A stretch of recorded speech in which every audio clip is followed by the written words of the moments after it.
کو ہم کنٹرول کرنا سیکھیں. اگر ہم اپنی زبان کو کنٹرول کر لیں گے نا تو بڑے معاملات جو ہے نا ہمارے یعنی ٹھیک ہو جائیں گے. اور پھر لوگوں کی خیر خواہی ہو, ہم لوگوں کی خیر خواہی کریں. اگر ایک بندہ نیکی کی تلقین بھی کر رہا ہے نا, اگر وہ یہ شو کرنے کے لیے کر رہا ہے نا بیڑی بلے بلے ہو تو گیا. اگر یہ اس کی نیت ہے کہ یار یہ مسلمان ہے, یہ اگر غلط رستے پہ چل رہے ہیں, اگر یہ خیر پہ آ جائیں گے نا تو اس میں ان کا بھی فائدہ ہے اور میرا بھی فائدہ ہے.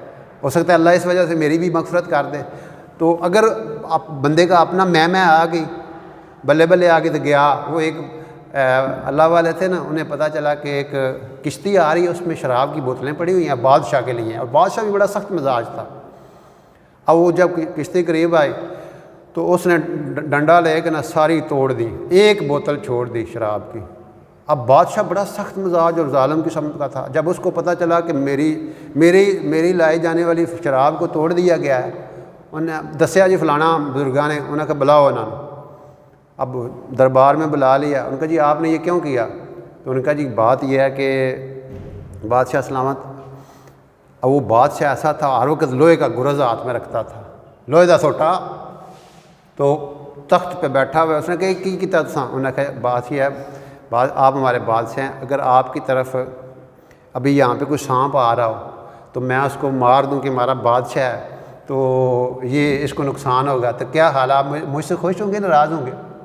انہوں نے کہا خوشی ہونا ہے, میرے سے آپ نے سانپ کو دور کر دیا ہے. تو کہا جناب یہ شراب جو آپ پئیں گے تو یہ تو آپ کے لیے آخرت میں سانپ ہیں اور بچھو ہیں اور آپ کا بہت بڑا لاس ہو جائے گا, تو میں نے تو اس نیت سے یہ آپ کو اس سے بچایا ہے.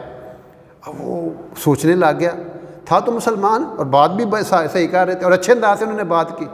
تو ان کا اچھا یہ بتاؤ, ٹھیک ہے میں آپ کی بات مانتا ہوں, تو یہ بتاؤ وہ ایک تم نے کیوں چھوڑ دی تھی؟ تو اس نے کہا میں توڑ رہا تھا اللہ کی رضا کے لیے توڑ رہا تھا. جب ایک بوتل رہ گئی میرا نیت بدلنے کی, میں دیکھو میں کتنا بڑا کام کیتا ہے, میں بوتلاں توڑ دیتی ہیں, ویکھو میں کسے ڈکیا بھی نہیں. تو میرے دل میں میری بڑائی آ گئی, میرا تکبر آ گیا, میری بڑائی آ گئی, تو میں نے ایک بوتل اسی وقت چھوڑ دی. یعنی بندے کو ہر دم اپنی نیت ٹٹولتے رہنا چاہیے, نیت دیکھتے رہنا چاہیے کہ یار کہیں میرے سے کوئی ایسا عمل نہ ہو جائے کہ میرا وہ عمل ضائع ہو جائے.